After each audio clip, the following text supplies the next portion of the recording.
tai padaryta tavo gyvenime pagal jo gerą valią. Jis tai nusprendė. Jis nusprendė. Jis tave išrinko ir kai ką jau atliko tavo gyvenime. Numeris 1. Išgelbėjimas.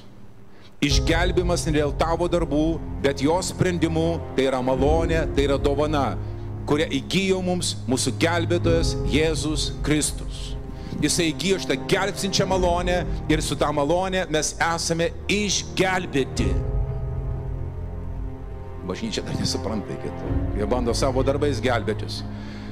Gelbėtojas atėjo ir ištraukė tave iš dumblo ir tave išgelbėjo.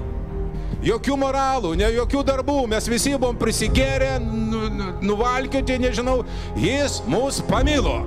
Jis nusprendė išvaduoti iš priešo galios, iš priešo valdžios, ištraukti tave.